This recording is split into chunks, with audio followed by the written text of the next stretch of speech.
Welcome back to Psychedelic Therapy Frontiers, the podcast devoted to exploring the frontiers of psychedelic medicine and what it takes to cultivate a healthy mind, body, and spirit.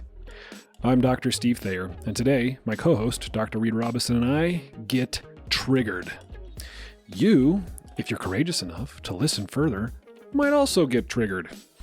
Now, you might be thinking, what are you talking about, Steve, you bearded provocative genius? Why would I want to listen to a podcast episode that might trigger me? Well, first of all, words of affirmation are my love language, so thank you for your compliment. Second, we're going to talk about how you can use those moments when you are triggered as opportunities for personal exploration, insight, and growth. So, buckle up, strap in, lock and load, any other get ready metaphor you want to use, and let's get triggered. Before, during, or after you get triggered, you are welcome to leave comments below if you're watching on YouTube. You can also email us at psychfrontiers@novamind.ca. Please give us a rating and review if you're listening on a podcast app like Apple or Spotify. That helps the show climb in the directories and gets us exposed to more people who we might enjoy who we might enjoy educating. You can also follow Reid, myself, and Novamind on Instagram at Dr. Steve Thayer, at Innerspace Doctor, or at Novamind Inc. All right, you ready? Let's go. Trigger warning, but not really. Today, Dr. Reid Robison and I are going to talk about triggers. What does it mean to be triggered? How to cope when you're triggered? And I wanted to start, if you'll permit me, Reid, with a story. Trigger me. No, we love triggers around here. Yeah. Well, we're going to talk about why. So, story about me experiencing a trigger. The other day, I get a text message from a number I don't recognize. And it's this long text message saying, hey, this person that we know gave me your phone number, said you're a psychologist. I need your help desperately. And, I'm in the business of helping people. But when my numbers, so what triggered me was this person gave my personal cell phone number to a person I don't know and told them, hey, Steve can help you with this thing, whatever it's going to be. So I get this. I'm being vulnerable here, folks. This is not me at my best. If you're listening, whoever passed Steve's number right, along. it's okay. And I'll tell you why it ended up being okay. So I get the text. It's the weekend. I'm tired, trying to recuperate, and now somebody needs me. And I have a variety of responses, right? I have an emotional response of a little bit of annoyance that somebody gave my number away without my permission. I have an emotional response of some anxiety, like, am I really going to be able to help this person? What do they have to dish out to me? They're expecting me to be this expert helper, and maybe I won't be able to help them. So there's some fear and some anxiety. So I have some emotions that are triggered by this event, right? This text message. And how do I choose to respond to this particular trigger? Well, I choose to avoid it, at least at this moment, because I don't want to feel these uncomfortable feelings of frustration at my friend or of anxiety and fear at dealing with the potential conversation I'm going to have with this person. So I avoid it, and I go about my day, but I feel this sort of little lightning rod in my chest. Mm-hmm. That's what anxiety feels like to me, just this buzzing energy in my sternum. And it's uncomfortable. And the more I avoid, I might get little bit of relief occasionally, depending on what I'm doing, eating some food, or I'm, watching something on YouTube or whatever. But each time it enters my consciousness again, I'm feeling really uncomfortable, and it's intensifying. So then, I remember that one of the best ways to deal, at least for me, with the anxiety triggered by something like this is to move toward it. We've talked about that on the podcast with respect to fear and other negatively valenced emotions. So I return the text. It's like, hey, I'd love to chat. I've got some time now. Do you? And this person calls me, and we end up having a really good conversation. This person and I had a lot in common. They really just wanted somebody who was an expert on the problem that they had, hear them out, give them some advice about helping a friend who was in dire straits. I was able to give that advice. I was able to give them, some resources, some links to some resources. And then we end the call, and I feel so light. I feel what I wanted to feel by avoiding the conversation. I feel instead way better by just engaging the thing that I was avoiding. The obstacle really is the path. Becomes the path. Because what do I really want in life? I want more freedom and aliveness and love and peace. But I got that not by avoiding the emotions that were triggered, but by staying present with them and saying, what is this really about? Okay. And now act. And I chose the engagement action. I'm going to actually do the thing that I'm avoiding doing. And that's what quote unquote resolved the emotion. But it didn't resolve it by making it go away. It resolved it by bringing me toward, more of what I want in life, which is the satisfaction of helping people, of contributing to the reduction of suffering in society, those kinds of things. So yeah, that's my trigger story. I like it. And the same thing happened to me like 2 weeks ago. I think I told you briefly, and I'll tell the 10-second version, but same thing. I got a text message from someone else. Heads up, I'm introducing you to my significant other who needs help. And then in comes the message as I'm reading the first one. And it's like well into the evening. And my initial reaction was like, I'm chilling or whatever. I was like, wait a second. I've been telling myself that I love people. I love helping people. And I actually have time right now. And why the hell not? Yeah. So I said the same thing. I actually have time right now. And proceeded to have a beautiful conversation with someone and made this new connection with these people.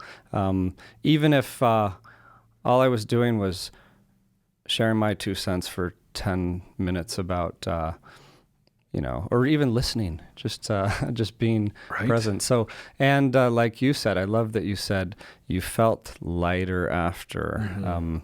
After going through that path of resistance. I think these are two great examples of what we mean by triggers. So to me, a trigger is when some kind of stimulus, whether it's external, like the text message, or it's internal, like a thought or a sensation, it evokes some kind of response. And it's typically an emotional response, right? Yeah. We've talked about emotions on this podcast a lot, the difference between primary and secondary emotions, for example.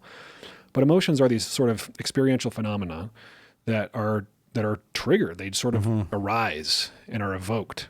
Yeah. And they often carry with them a prompt, or we call it an action tendency, like you ought to do something about this.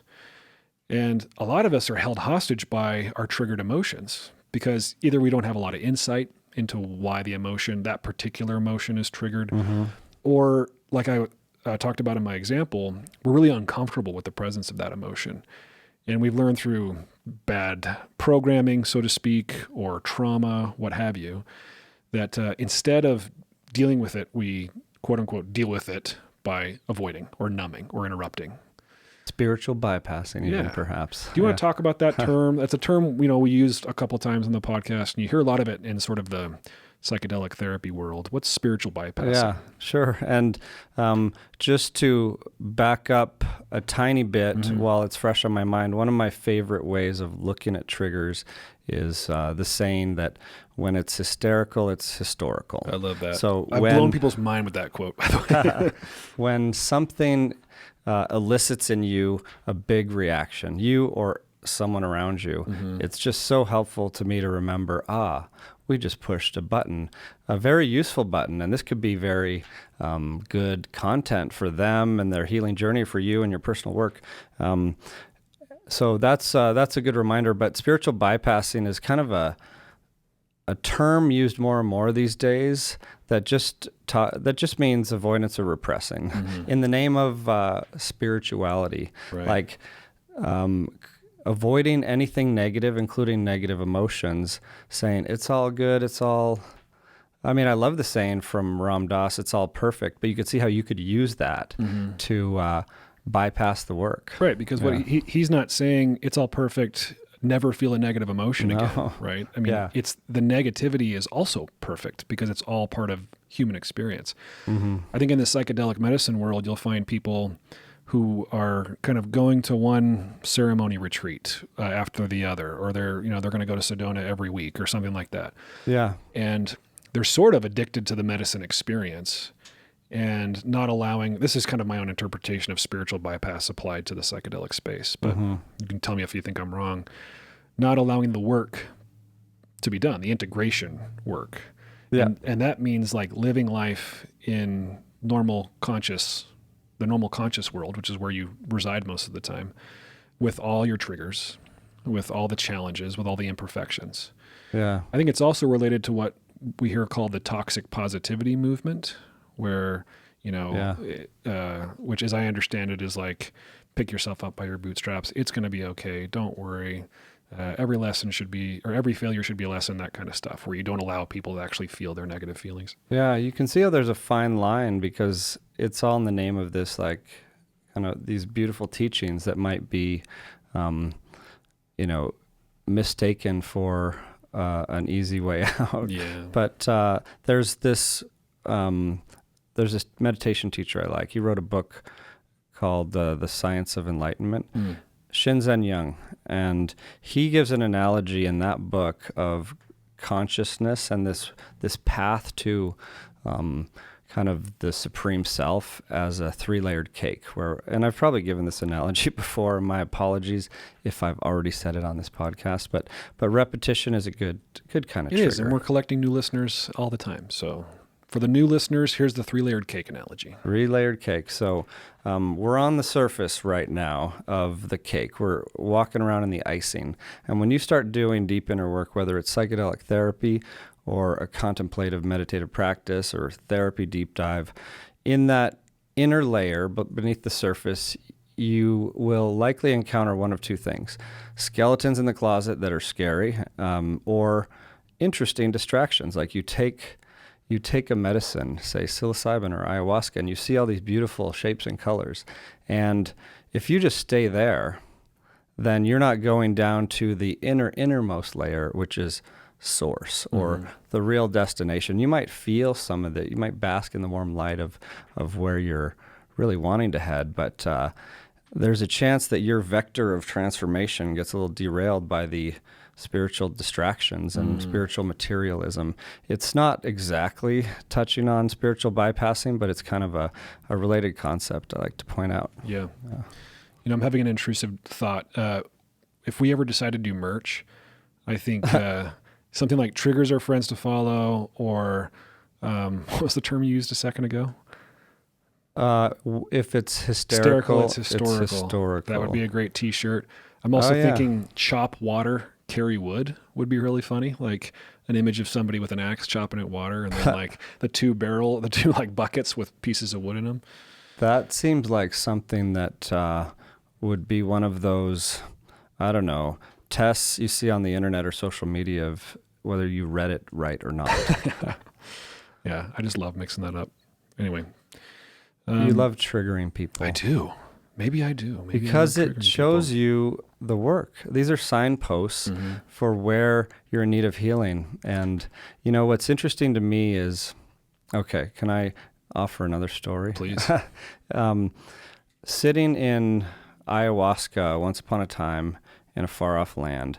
And I can't remember even if I was like on puke bucket patrol or participating, but I remember someone was really, really bothered early on by the noise around. Like anyone's whispering, anyone's throwing up was highly, highly triggering, and they could not get into their own experience.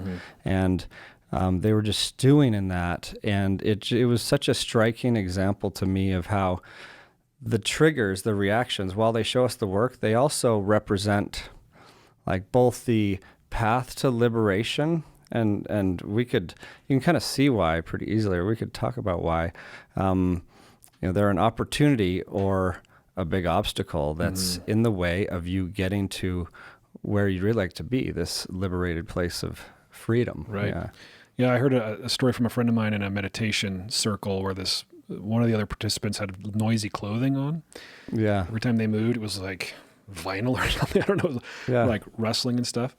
And he's like, man, this noisy clothing was ruining my meditation experience. And I talked to my teacher about it. And, my teacher said that was your meditation that day. That your annoyance was the thing to open up to and stay present with and learn from. Like you were saying, the obstacle becomes the path, or the obstacle is the way. Like in meditation, the distraction that comes up, whether it's a sound or your wandering monkey mind, that represents the opportunity to do the work and gently, like you've said before, begin again. Right. Or compassionately, non-judgmentally, rein it back in. And, otherwise, so that gave you an opportunity to flex that muscle and work it out that you wouldn't have had otherwise if you were just naturally perfectly good at emptying the mind. Yeah, flexing the muscle, that's a metaphor I'll use a lot when I'm teaching my clients about the purpose of that particular kind of meditation, is that the work is not to be completely present or have an empty mind or to be 100% focused on your breath. Instead, the work, if you think about, let's say you wanted to build a bigger bicep, you have, your muscles extended, the joint is open, and you have the dumbbell at point A, and you're moving it from point A to point B, right? You're curling this dumbbell. The point is not to get to point B. Otherwise, you just hold the dumbbell there. The point is to move it. So the movement is the rep, right? So when you're in meditation, the movement from distraction back to your anchor point is the rep. The harder, the better. Exactly. And so if something is particularly emotionally triggering for you in meditation, a sound, or like suddenly you're confronted with a memory that's, really, really distressing to you, it's wonderful. It feels like shit. Good. Because that's the work, the opportunity to sit presently with it and then return to your anchor point. Yeah, and at least for that kind of meditation. We often get distracted by the actual trigger, like we mean with that quote. When it's hysterical, it's historical. Because this is an analogy from Gabor Mate. He uses the analogy of a gun that has a trigger, and there happen to be other things in that gun, like explosive stuff and ammunition and all the shooting mechanisms. And if you're trying to figure out what went wrong or why this thing went off, and you're just looking at the trigger, you're missing most of the puzzle, right? Which is actually like, what was this explosive stuff that made it go off, and what is this ammo that went flying somewhere? Yeah. And if I think about that metaphor, something external to the weapon activated the trigger, right?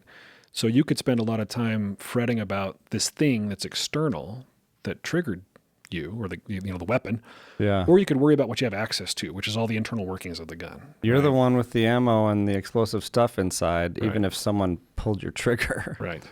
Yeah. So this is the reason, I started the podcast a little playfully about trigger warnings. I feel a little conflicted about trigger warnings as such in sort of public discourse. Like, I'm going to start a tweet with a trigger warning. I feel conflicted about it because I think there are some instances where it seems to make sense. If somebody's an avid listener to this podcast, and all of a sudden we started a podcast with a graphic depiction of a sexual assault or something like that, providing no warning, we could really, really disturb somebody. Yeah. And it would be super out of character for the way we typically run this podcast. So for whatever reason we're going to have that content, for me it would make sense to give people some warning. But there are other circumstances where, you can't take care of everybody all the time. And sometimes, like we're talking about today, being a little stirred up is good. It can be a great opportunity. Not everyone's going to use it in a healthy way. I certainly don't all the time. But I don't know that we should give trigger warnings and make safe spaces and nerf the entire world, because then we rob people of opportunities for growth. Just like with parenting or your kids, if you parent with white gloves on and antibacterial spray all the time, and you're tiptoeing around on eggshells and never let any external influence come near your kids, then you're depriving them of even building an immune system, because they never touch or get to eat dirt. Right. And they also don't have those formative experiences that get to flex those muscles of life that actually will come in quite handy as you go out on your own and fly the coop.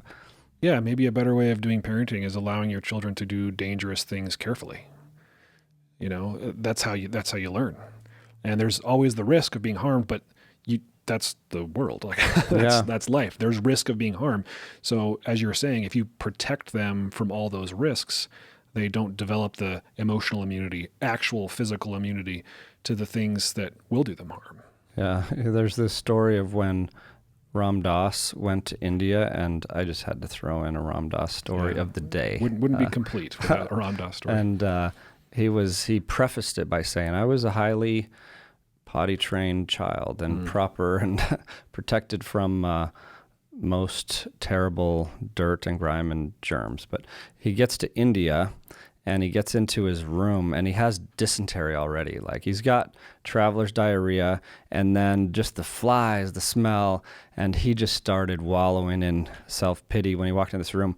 But then he remembered his spiritual practice. He's like, He backs up, he goes out the door and he comes back in and he's like, I'm here. And he just celebrates the fact that he's here and goes in with a new perspective. And I that story stuck with me when I've gone to places like that. Even when I went into India, I remember it was kind of funny seeing the room I was staying in and just the drip and the humidity and the noises, or walking down the streets where, there's a cow every 10 feet and a scooter buzzing by that's so loud and would make me startle. But just shifting that perspective to one of like shift your mindset to one of like appreciation or the positive side of that coin without spiritual bypassing helps you get out of that self-imposed suffering because the universe didn't meet your expectations. Yeah. A process like you're describing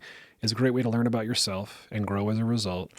And it's a great way to build grit and resilience so that you can live in this very difficult world that we live in effectively. Yeah. That being said, I don't think what we're implying is that a person should just expose themselves to all the things that make them uncomfortable all of the time. We do need to protect our nervous systems. Sometimes it makes a lot of sense to retreat, recharge, to rest. And that means protecting yourself from things that might possibly trigger you. So, one of the ways I think of it as an introvert myself, I really enjoy social communication, social contact, being with people. But it's not the way I recharge my batteries. It's the way I discharge my batteries doing things that I want. The way I recharge my batteries is in solitude, contemplation, a long warm shower, where I'm protected from something that might trigger me so that I can then be well charged and handle my triggers in a more, awake and healthy, enlightened way. Mm-hmm. The obstacle's the path. The obstacle is the path. I was thinking about other ways that we get triggered, because we've been talking about emotional reactions to triggers, right? Mm-hmm. You could make the argument that habits, like when we engage in habitual behavior, that's in response to a kind of trigger. Some of the habit experts and the behaviorists will claim that a good 80% of what we do day to day is simply triggered by some kind of chain of habitual conditioning. If you've ever read a book like Atomic Habits by James Clear, or I think The Power of Habit by Charles Duhigg, they talk about this habit circle where, there's a trigger, that's the cue, which leads to a, how does it go? Yeah, cue craving. So, I smell cigarette smoke, and let's say I'm a smoker, or I drive by that one gas station I typically get cigarettes from. Now I have the craving for cigarettes, which leads to the response or the behavior. I go and I smoke, which then reduces the discomfort of the craving. And that's the reward, which reinforces the power of the cue. Hence you have that cycle.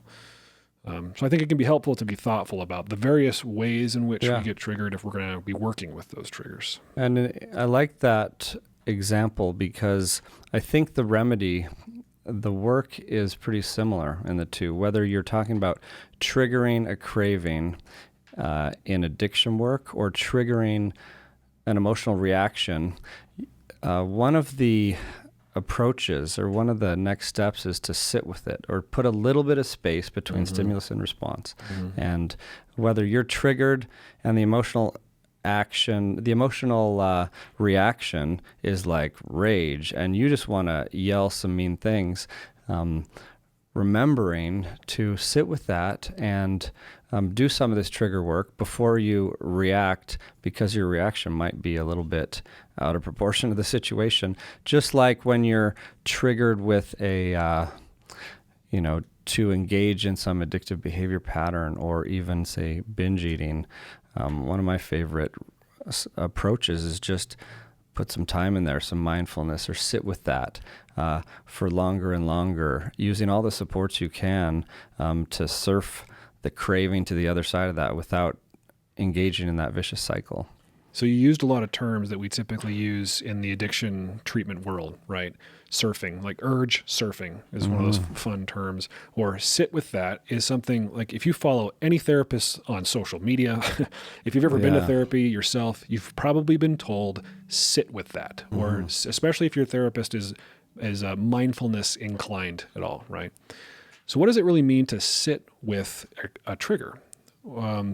It can mean a lot of different things, but it can literally mean sit down and then just become aware of, as you said, without reacting to or doing anything to stop the feeling, what this feeling feels like. What does it feel like in your body? What does it make you want to do? What memories does it bring up for you? And you sit with it long enough that it ebbs and flows. It, intensifies and then eventually goes away on its own. And if you can do that enough, then the sort of the power of the connection between the cue and the response weakens. And now you have freedom. This is the sort of sometimes counterintuitive concept about sitting with triggers, is that when you allow the trigger to be, when you allow what has been triggered to be, you no longer become a slave to it. And now you have freedom. You have freedom to experience whatever you're going to experience, to learn what it has to teach you, and then to behave with deliberate action instead of, I smelled the cigarette smoke, I have to smoke. You don't have to. It can feel very, very difficult not to. But if you open yourself up to discomfort, it's okay for me to feel discomfort. All of a sudden, the world of possibilities has widened for you on what you can create, what you can do. Yeah, it's that distress tolerance that can be so useful. And like you pointed out, of course, you can't work it out all the time, just like you can't a muscle. You will injure it or overwhelm it. But you can work out your nervous system, and you definitely should rest it. Reminds me, just earlier today, I got this text message from a friend saying, cold plunging in the Provo River. 4 p.m. if you want to join. There's a trigger for you.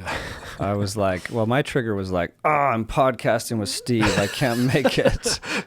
Reid likes to be very cold. Because I would be there. And you know why I like those? Because that's a recent practice. I mean, one I've indulged in off and on for a while, but lately I've just seen the beauty in it and started to learn some things about myself in the process of cold plunging in my own backyard or with my brother or with friends, because once you're going into this discomfort and the inclination is to tense up. And for those who haven't tried it, it's basically going into a very cold tub or body of water for a short amount of time and trying not to freak out. And you're the more you relax, the better.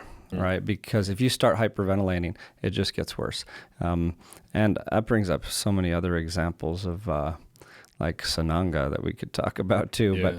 But so through this practice, I've realized a lot about what I avoid and why. Like, I don't want to go in there. Or even if I'm going to go do it with other people, that becomes a little easier for me to do. Why? Like, what is it about the presence of a supportive other peer pressuring me in a positive way? And then when I get in there, if I start tensing up or breathing too fast, it's a lot more uncomfortable rather than if I just breathe. And it's this really brief way of working out your nervous system or training it to handle some distress. That's a really good example of learning from your triggers. Like when you said, I'm more comfortable with other people there. Why? Most of us don't think that way about our emotions that get triggered, right? We're just like, I feel terrible. I don't want to feel terrible anymore. How can I solve for this? So when you change your orientation to your triggers and start asking these why questions, bringing gentle, compassionate curiosity to the feelings that you would normally want to stop or run from, you can learn a tremendous amount about who you are. And then you will discover, I don't love this thing that I do in response to this particular trigger. Yeah. It's responsible for some of the less than rational decisions I've made in my life, or some of the patterns that I find myself engaged in where I'm like, why do I keep dating people like this? Or why do I keep reacting this way when it really isn't it doesn't line up with my internal core values. That's the stuff you can learn if you're willing to treat the obstacle as the path. Because if you don't do this inner work, if you don't shine a light on the shadow parts of yourself and try and understand why you do the things you do or why you respond to stimuli in the world the way you do, then that unseen stuff will direct your life and you will call it fate, as Carl Jung Thanks says. to Carl Jung. Yeah. Yeah. So are there any other ways we want to define triggers for people that we haven't touched yet that makes sense before we move on to what we can do about it? We're kind of touching on that already, but... No, I think we've covered it. Because there's a lot of different cool techniques and attitudes that you can use to do, if you want to call it trigger work or shadow work. Okay, I did think of one. Sweet. To interrupt you mid-sentence on purpose. I didn't really do it on purpose, but... I wasn't triggered. I was just thinking about how transference in therapy is a kind of trigger, or it's a kind of projection. And one thing we often see is this, like in relationships, as an example. One of the common examples of projection in therapy is when someone blames someone for something in themselves. They're inappropriately projecting their negative emotions. Like when it's really you who were doing the infidelity, let's say, and you're blaming it on them, throwing your own stuff at another person. And it's just another example of how triggers can get in the way of doing your own work. And, transference and countertransference was something we got from the psychoanalysts. And another really good category of things that I think is related are defense mechanisms, right? You could probably make the argument that transference is a defense mechanism. We are defending against having to be conscious of material we've relegated to our unconscious because we don't want to have to deal with it. So a typical defense mechanism might be displacement. Let's say you're at work and you hate your boss makes you want to strangle somebody. You can't strangle your boss because then you'd lose your job. So you go home and, you break something, or you yell at your kids or something like that. So that's taking the object of your frustration and displacing it. You're moving it to something else because that's what you feel like you can handle. Yeah, another example that comes to mind that might show up in therapy is Steve's the therapist seeing a client, and gives them some homework. The client says, "What the hell? I'm not doing homework. This isn't school. What am I paying you for?" And you were trying to do them a favor by giving them some work, because you can only do so much in that hour of therapy, right? But because they may have had some authoritarian teacher who just, and that stuck with them at a young age, you just pushed a button. Yeah. And that reaction got in the way of them doing some potentially helpful work. It's a great example. It's a great example of, if you don't make the unconscious conscious, it will dictate your life and you'll call it fate. Because for this person in your example, they might reflect in the future, how come people never help me? How come I can never get the help that I need? I've turned to this person and this person and this person, and nobody will help me. When people are helping you, just not in a way that you'll accept. Yeah, really good example.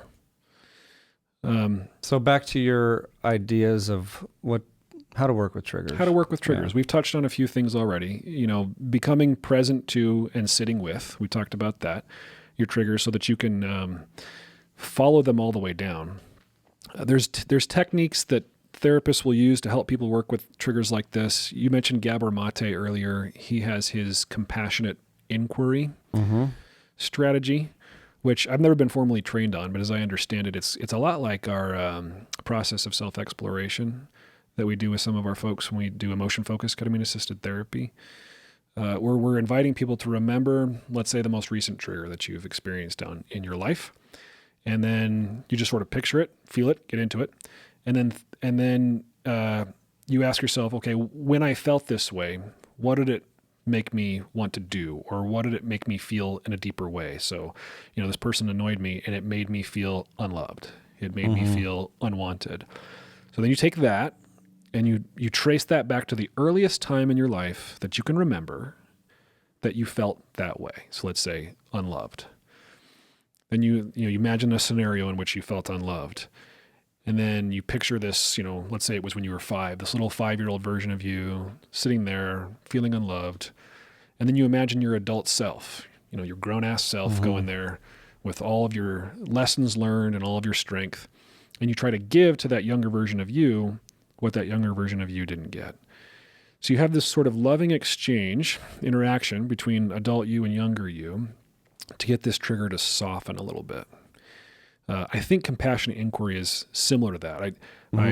I watched an interaction between Gabor and Tim Ferriss where Gabor kind of walked him through this. Yeah, and I've seen a lot of compassionate inquiry in action because in the ayahuasca retreat settings I've worked in out of the country, the co-therapists were almost all trained, his first class of compassionate inquiry clinicians, and he had started that retreat, in fact, and you could see the signature of his like naturally brilliant style there, and it was beautiful work, like honoring these emotions and using them as these signposts for where to do the work, and doing it in a way, like a really compassionate way, being supported by the therapist or the group setting you're in as you peel away the layers and go back to those early places, because these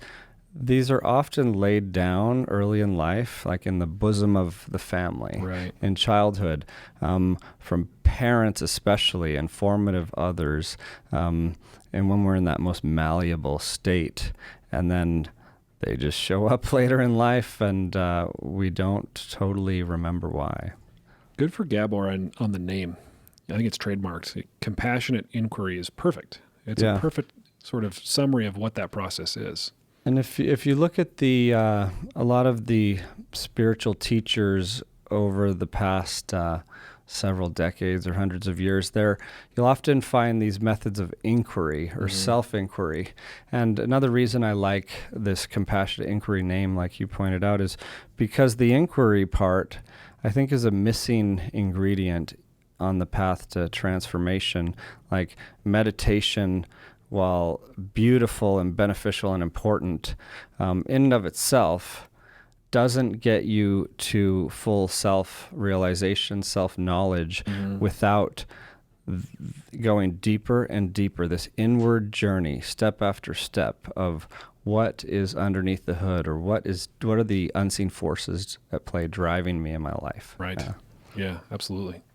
Other ways to deal with triggers, Dialectical Behavioral Therapy, or DBT, a therapy created by Marsha Linehan, typically deployed for people with borderline personality disorder or just struggle with emotion regulation.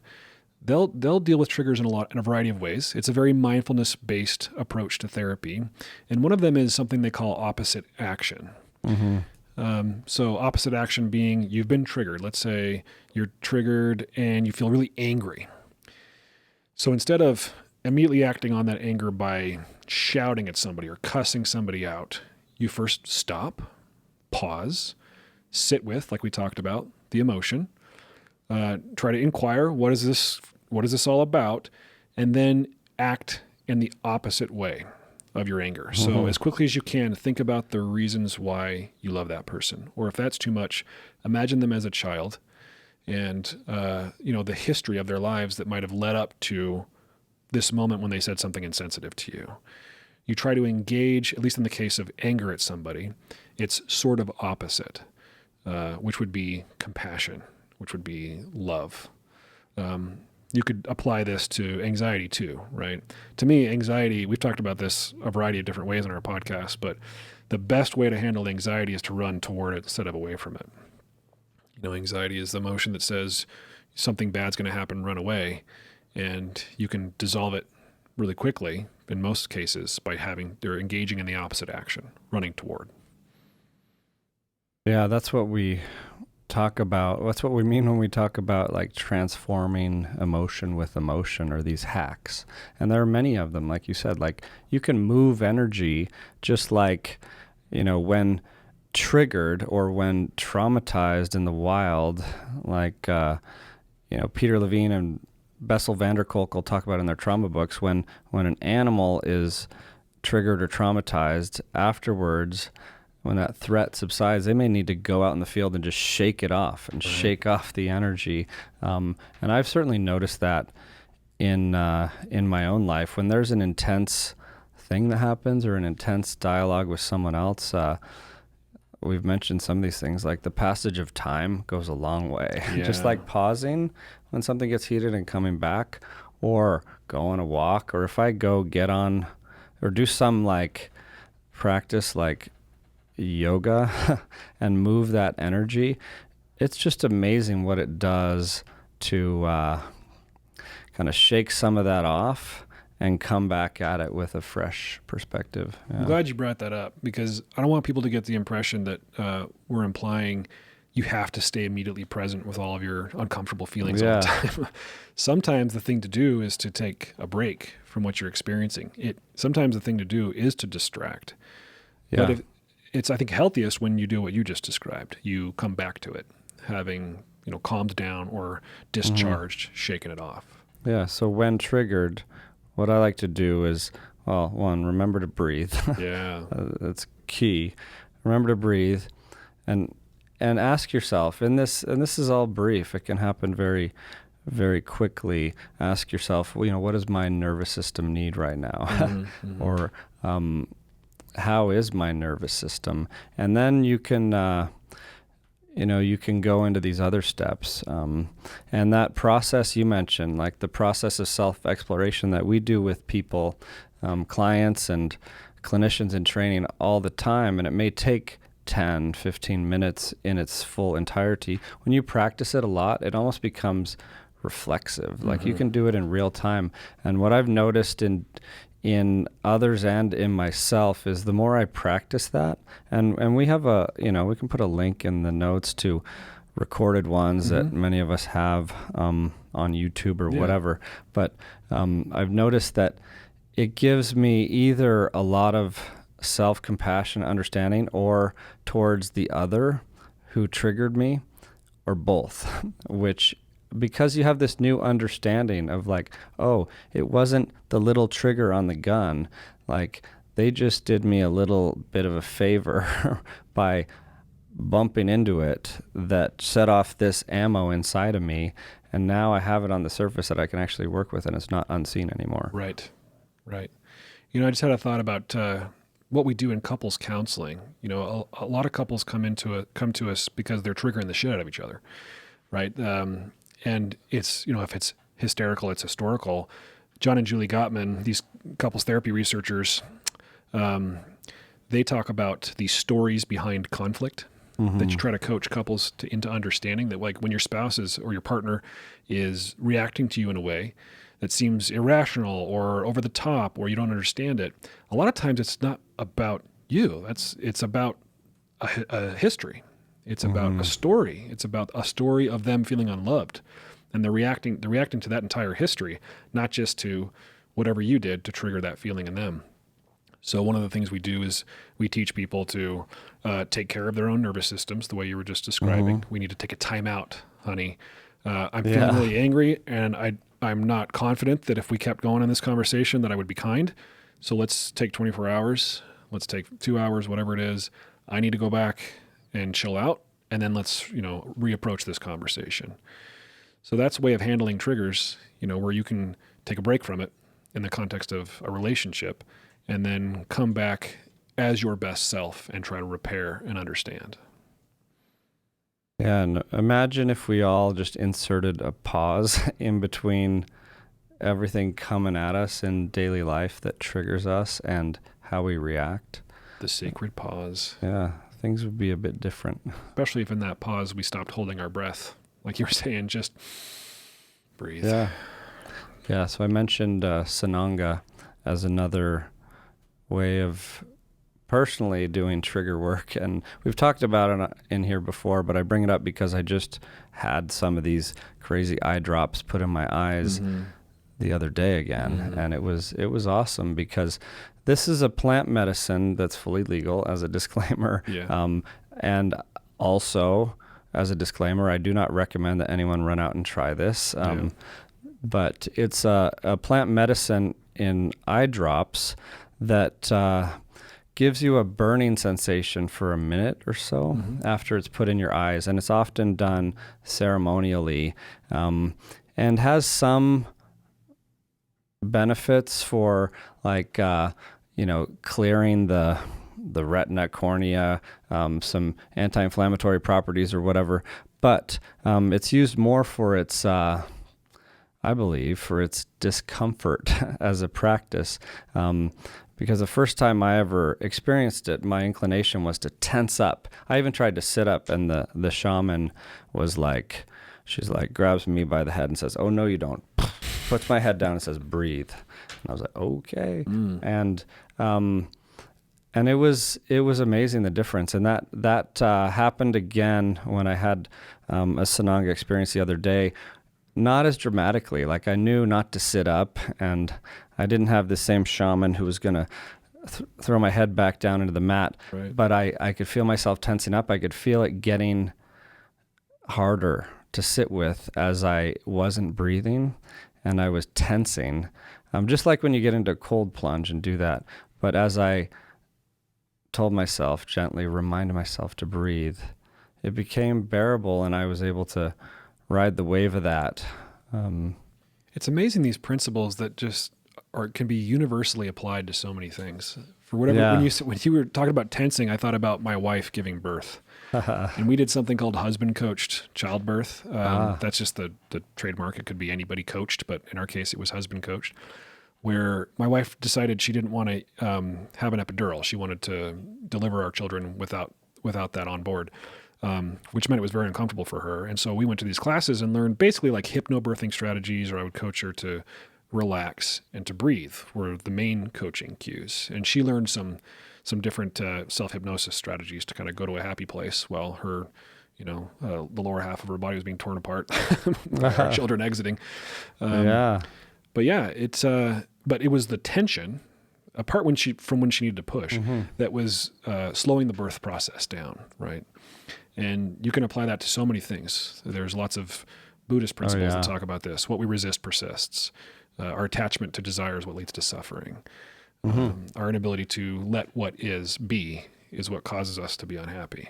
Hence the mantra we dish out so often here, surrender, as you're going into a psychedelic therapy experience or to apply in life. And not as I surrender in defeat, as okay, I'll stop trying to fight what actually is and make things much harder so I can actually flow with life. Right. Yeah. And who wouldn't want to flow with life? Yeah.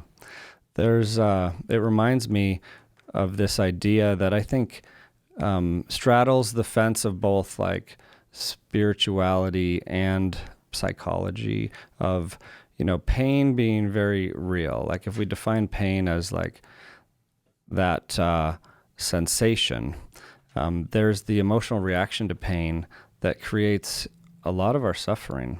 And that's something we can do something about.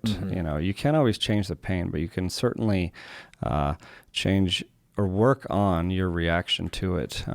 There's this other spiritual teacher out of India, Ramana Maharshi, who he had a student once ask him when he had some disease. The student asks, like, "Teacher, is this disease causing you pain?" He's like, "Of course, but what does that have to do with me?" Just because the lesson in there was that he was not identified with the pain. I am not my body. I'm not even my mind. I'm not the feelings that are the language of the body. I'm not the thoughts that are the language of my mind. I'm that awareness behind it, and therefore, I don't get so caught up in the actual pain or sensations or thoughts. Yeah. So much power in that. There's so much power in that. If you can spend as much time as you can as the container, right, instead of the things in the container, it gives you so much freedom and so much possibility instead of just being jerked around by your triggers or your desire for to not feel what's been triggered. Jerked around's a good way to think about it. Yeah, because you'd rather be deliberately on your way. You'd rather be pointed in the direction you want to go instead of constantly thrown off or pulled off of that trajectory. So this nice balance between, going with the flow, so you follow the river. Be like water. Yeah, there you go. Or like a willow tree. It just reminds me of in the like ayahuasca world, there are these dietas you can do, not the dieta leading up to ceremony, but a dieta with a specific plant, Right. To commune with that plant and like gain some of the properties or powers of that plant. And one of them that you can diet with is willow, a willow tree or willow, because of its like flexibility. Because if something's like stiff and rigid and, a stimulus or trigger comes along, it might break. Right. But if you can have that malleability, bendability, flexibility, then you can bend and not break when the winds of life come along. Absolutely. On our last podcast with Hannah Cross, folks, you should check it out. We talked about relationships. We talked about various relationship containers, talked about sex. Sex. And then you brought up a book called Existential Kink, which intrigued me. It's Did an you go intriguing read title. it? I did. Nice. So I went and read it, and it wasn't what I expected. I was expecting a book about, kink, frankly. But it wasn't about sexual psychology kink. book. It is. It's a book about getting kinky with your shadow, which was really interesting. And basically the bottom line up front for me was, this is a technique that, what's the author's name? Carolyn Elliott, I think, that she came up with, where it's a way to stay present with your triggers using sort of a kinky approach. So it's like, let's say you don't like to feel afraid and fear shows up. You say, ooh, there you are, fear. And you get a little kinky with your fear, like, this fear feeling, this is exquisitely painful. It's just a really interesting way to shift. Sorry if I made anybody uncomfortable. I might have just triggered a few folks. But it was just a really fun, playful, interesting way to spend, to spend time with your shadow, with the things that are triggered. So yeah, good recommendation. Because then you can go in the context of this shadow work in the bedroom. You can go take those fears, those triggers, those things that kind of direct your path in life more than you want them to, and you can work on them in the safe container of a loving relationship, even in playful ways. Yeah. What I liked about the book too is that, it didn't just stay in the bedroom. Like she's talking about using this strategy, not only to have an expanded sexual life, but to use this technique in all forms of life. If you're triggered, you can approach your trigger in this sort of kinky way as she describes it, and it allows you to metabolize it a lot more easily, to learn from it in the way we've been describing so far on today's episode. So anyway, I thought I'd shout it out since I just finished it a few days ago. Cool. Well, nice job doing some homework. Yeah, thanks for the homework. Yeah. For some reason, it reminds me of this. I think it was from Ryan Holiday's book, The Obstacle is the Way. Yeah. And it was an old, Greek war story of, I think, Pericles and his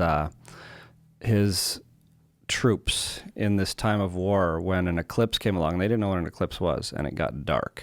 And then his people got scared, and he's like, oh no, how am I going to do this war? He saw it as an opportunity. It's dark. We get to be sneaky. But his people are scared and starting to fall apart. So he uses this example or analogy, and he puts a cloak over one of them and says, is that scary when you have a cloak over your eyes and it becomes dark? No. Then why is that scary? It's not the dark that's scary. It's your perception of the dark. Yeah, that's the insight you can return to over and over again. And that a lot of psychotherapy is based on. We're trying to help you see that all you really have access to are your perceptions of what's out there, not direct experience of what's out there. So if your perceptions are colored by, like I was saying before, bad programming, biases, whatever, that's your opportunity for editing the narrative. Yeah. And if you think about the term enlightenment, which I know is a kind of charged, triggering word, even somewhat to people these days, but I like to think of that as turning the lights on, just shining a light on something. like a radical change in perspective. And we can all access moments of that at any time. Instant enlightenment by flipping on a light switch and shining a light on triggers. Reminds me of that Leonard Cohen song. You know, like there's a crack in everything. That's where the light gets in. I love that. Yeah. That we're not supposed to cover up the cracks. We're not supposed to run from the cracks. Mm-hmm. That's where we get to shine light and learn from things. That's true. We'll read any other ways we want to encourage people to sit with what has been triggered, to learn from their obstacles and make them the way. Any other bright ideas? No, just one more reminder to echo that idea that we shouldn't be ashamed of our triggers. Mm-hmm. You know, it's just an acknowledgement that we've suffered pain, right? Yeah. You're acknowledging that, and that's the first step, is this loving awareness, and then we get to work with it. Yeah. It's so hard for a lot of us to do that for ourselves. Some of us are a lot better at showing compassion to others than we are at holding ourselves in a compassionate way. Yeah. But so important. How about you? Any last words of wisdom? No, I think we've covered the major ones I had on my mind. This is one that's important to me, and it's one that I've made a process. Well, I've made it a focus of my own inner work lately, as I'm trying to do a better job or put into practice being present with my triggers, really learning about what being present means. And instead of trying to control my experience of the present moment, surrender to my experience of the present moment. Because I have this hunch, based on being taught by good people, that will free me up a lot. So I keep coming back to this concept of freedom. Mm-hmm. That if I can learn to stay present with my triggers instead of trying to change always and alter always and control always my experience, I think life will open up. Yeah. There's one quote that just feels appropriate to share. It's from Marcus Aurelius, and I have it right here because I was looking at his book earlier. Objective judgment at this very moment, unselfish action at this very moment, willing acceptance at this very moment of all external events. If you want to learn something new, read something old. Thanks, Reid. Thank you, dear listener, for listening. It means a lot to me.